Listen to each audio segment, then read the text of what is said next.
Here are today's top stories.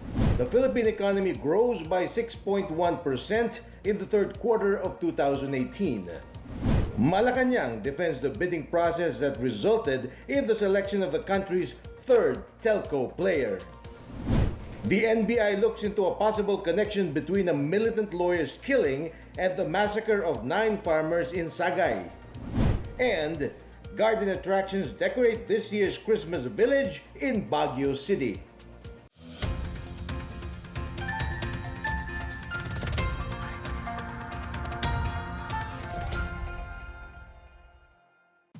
Good day, I'm William Theo. Welcome to the PNA Newsroom. After posting a stable inflation rate, the Philippine economy expanded by 6.1% in the third quarter of the year. More on this from Rom Dulfo. The country's gross domestic product or GDP expanded 6.1% in the third quarter, making it still one of the fastest growing economies in Asia. The economy accelerated 6.2% in the second quarter this year and 7.2% during the same period in 2017.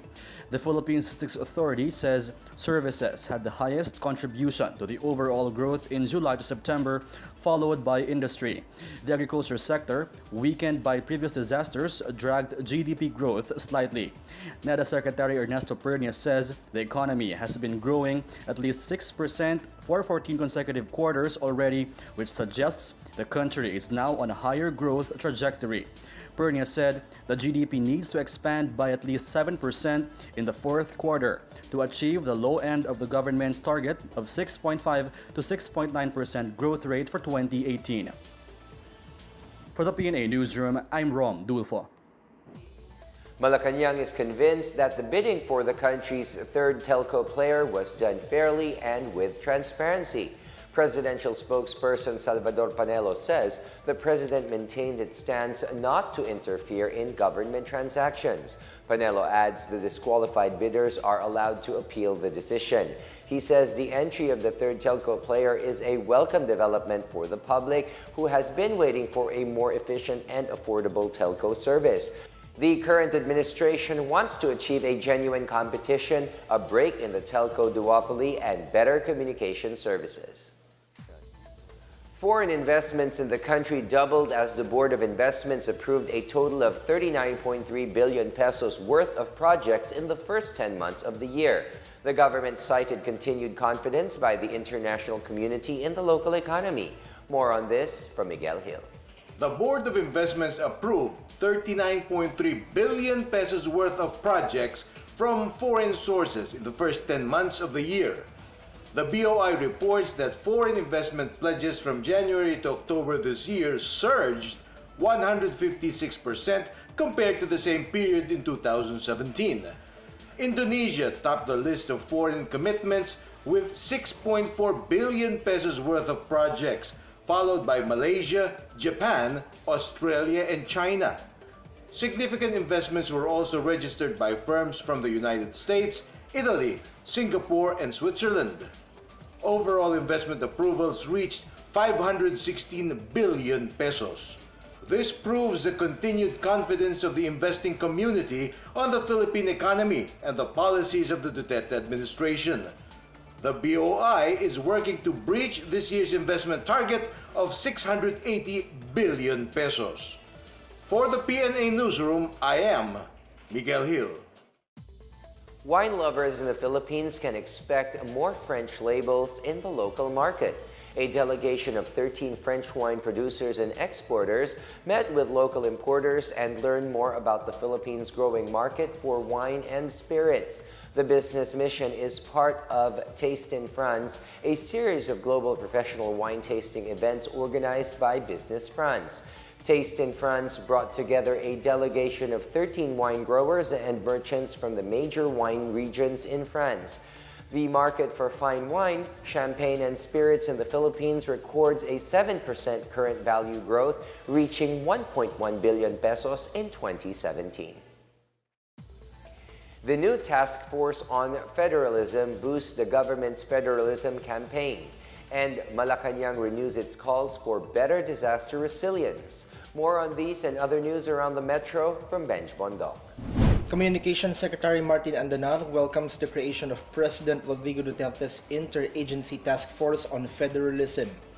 Andanal says the task force will reinforce the ongoing information drive on the proposed new system of government. Meanwhile, Malacanang bats for passage of better disaster resilience measures. This is in line with the commemoration of the 5th anniversary of Typhoon Yolanda, the deadliest typhoon to hit the Philippines. The Disaster Resilience Act is already approved in the Congress on its third and final reading. In other news, a drug rehabilitation facility for women will be put up in Quezon City. Studies show that women were more hesitant to go to rehab since many could not leave their children behind. Quezon City Vice Mayor Joy Belmonte wants to establish a voluntary recovery clinic for drug surrenderers. For the PNA Newsroom, I'm Benj Bondo. Still to come, the PNP dismisses calls by the Human Rights Watch to probe cops involved in war on drugs. The NBI looks into a possible connection between a militant lawyer's killing and the massacre of 9 farmers in Sagay. These and more when the PNA Newsroom continues.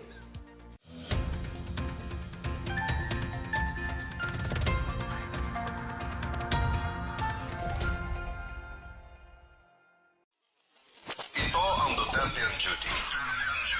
Ulat sa ginagawa ng Presidente. October 25, Huwebes, Port Area, Manila.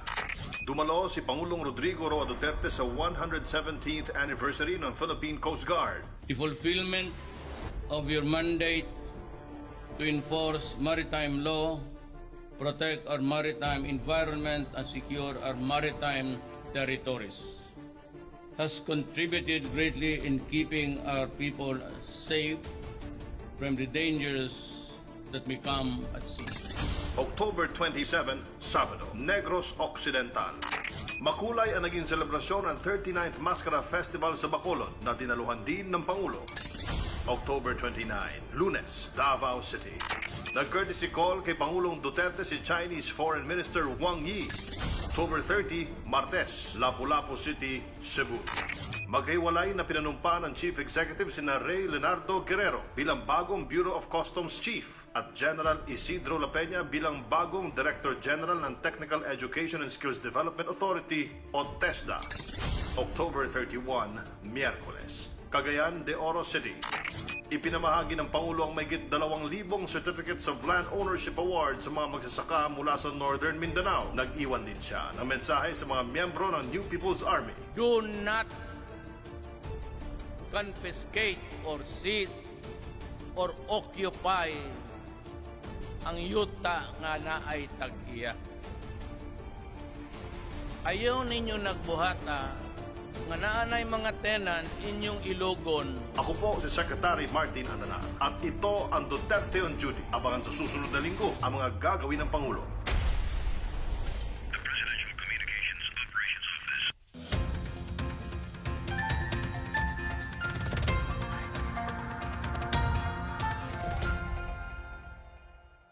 The Philippine National Police shrugs off calls by human rights advocates to investigate personnel involved in war on drugs.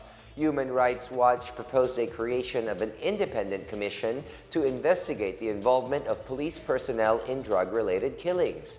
PNP Chief Oscar Albayalde says the PNP's flagship campaign against illegal drugs has been relentless and unforgiving, especially those within their ranks. Presidential spokesperson Salvador Panelo, meanwhile, described the proposal as reckless. He says the group should not merely rely on an interview with a police official as basis to conduct a probe. He stresses a need to correct the minds of Filipinos from what he described as misinformation being propagated by the group. He also reminds human rights groups, especially foreign ones, to quit interfering with domestic affairs. Jeepney drivers who want to charge the new 10 peso minimum fare may no longer need to pay extra fees to get a new fare matrix. The Land Transportation Franchising and Regulatory Board, or LTFRB, ordered the removal of the franchise verification fee for jeepney drivers and operators. The LTFRB charges 510 pesos for new certificates of public convenience when the fare hike becomes permanent, 10 pesos for legal research fee, and 50 pesos for administrative costs. LTFRB Chairman Martin Delgra III said drivers are no longer mandated to pay the 40 peso franchise verification fee. However, drivers and operators still need the new fare matrix to charge the 10 peso minimum jeepney fare. The National Bureau of Investigation is set to determine whether the murder of lawyer Benjamin Ramos is related to the October 20 massacre of 9 sugar farmers in Sagay, Negros Occidental. Motorcycle riding men shot dead Ramos, a founding member of the National Union of People's Lawyers in Cabancalan City, on Tuesday night. The NUPL confirmed that Ramos was part of a team that they sent to assist the victims of the Sagay incident. Alleged members of the National Federation of Sugar Workers occupied a farm at Hacienda Nene when about 40 armed men fired at them. The Subic Bay Freeport enforces a no littering policy with the creation of an anti-littering task force. And Filipino scientists introduce a new rapid dengue test kit in Western Visayas. More on these stories from the provinces from Benj Bondoc. The Subic Bay Metropolitan Authority created an anti-littering task force to effectively implement its no littering policy. The task force is deputized to apprehend violators. Offenders will be fined 1,500 pesos and 4 hours of community service. Meanwhile, Filipino inventors are piloting Biotech M. It is a rapid test kit that detects dengue hemorrhagic fever. The rapid test kit is 70 to 80% cheaper compared with existing testing kits in the market. In other news, some 50 policemen in Lingayen, Pangasinan joined the Fun Walk in support of the National Children's Month. The Pangasinan Police Provincial Office says they continuously promote the welfare of children through their anti-crime and advocacy programs. For the PNA Newsroom, I'm Benj Bondo. Up next, the Ampatuan camp presents its evidence in the ongoing trial of the Maguindanao massacre. Garden attractions decorate this year's Christmas village in Baguio City. The PNA Newsroom returns after these reminders.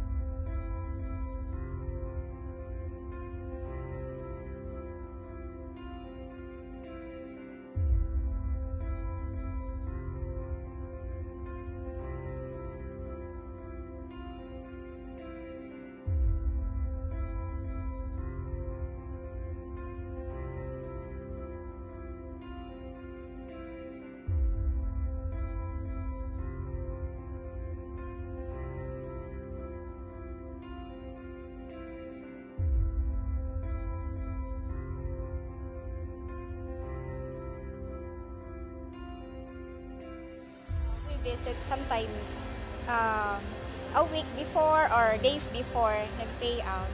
Then coordination po through phone, text and call sa MSWDOs and focals kung ano po yung schedule nila, kung prepared na po yung payroll, ganon, ano po yung setup nila.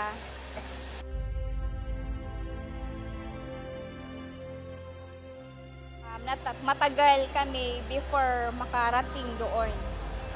Especially kung may habal-habal lang yung papunta doon, tapos may oras lang yung bus na magbiyahe doon, mga ganon. Tapos pabalik if magagabihan ka, yun ang mga worry namin. Kung makakasakay pa ba kami pa uwi, yung mga ganon.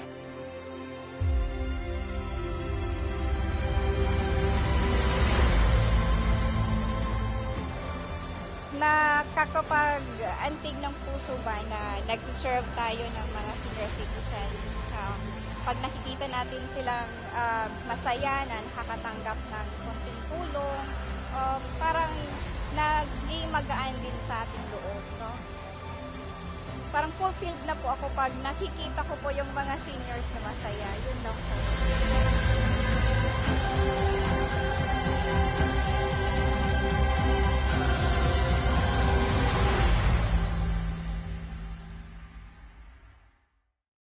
DSWD, katuwang ang mga kapwa.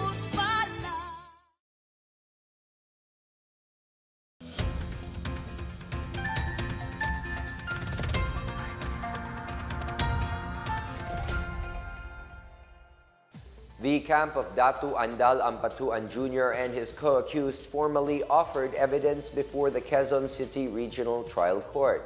During the petition for bail proceedings, Ampatuan's lawyer Raymond Fortun offered the signed minutes of a meeting held at Datu Unsay, Maguindanao on November 23, 2009. Andal Ampatuan Jr. claims he was in the meeting from 8 a.m. until past noon on the day of the attack. The 58 victims were abducted and killed when they accompanied Esmael Mangudadatu during his filing of Certificate of Candidacy. Among the victims were Mangudadatu's wife, his two sisters, lawyers, aides, motorists, and journalists. The U.S. Republican Party on Tuesday managed to maintain a Senate majority in the 2018 midterm elections. As of Thursday morning, Manila time, the Republicans took 51% of the seats in the Senate. The Democratic Party, on the other hand, dominated the House with 51% of the seats. The Democrats fell short of their goal to claim a Senate majority, partly due to the large number of seats they had to defend. Among them were in deep red states that voted overwhelmingly for U.S. President Donald Trump in 2016. With their renewed majority in the Senate, the Republican Party holds onto the power to confirm crucial government official nominees, including Supreme Court justices and cabinet members. Alaska nailed the third seat in the PBA Governor's Cup semifinals after ousting San Miguel at the Cuneta Astrodome in Pasay City. The Aces pulled away in the third quarter, outscoring the Beermen by 21 points en route to the road. Mike Harris made 25 points, 17 rebounds, 2 assists, and 1 steal for Alaska. Kevin Murphy tallied 19 points, 8 rebounds, and 5 assists for SMB. Chris Hardinger chipped 18 points, 11 rebounds, 1 block, and a steal in the final game of what has been a colorful rookie season. Magnolia earlier clinched the first seed to the quarterfinals after eliminating Blackwater 103-99. They will face Ginebra, who routed the NLEX in the quarterfinals 111-75 in a much-anticipated Manila Clasico match. Meralco and Phoenix are in a do-or-die game for the final semi slot.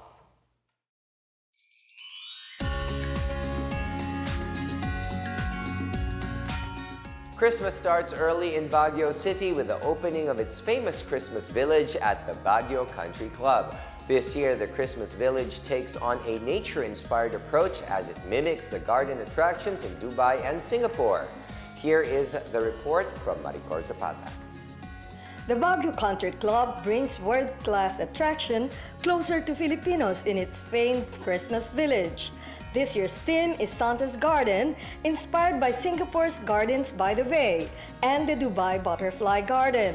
The Christmas village continues the original concept of using recyclable materials for their decorations. Since Baguio is known for its flower festival, about 15,000 artificial and real flowers were used to decorate the area across the main gate of the country club.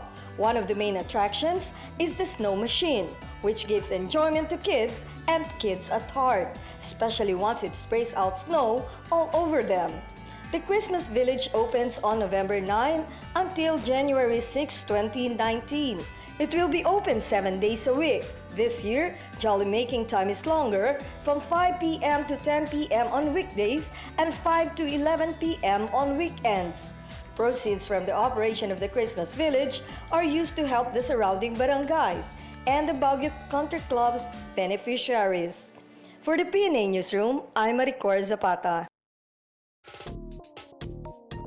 Let's now check out the weather forecast for Metro Manila and the rest of the country.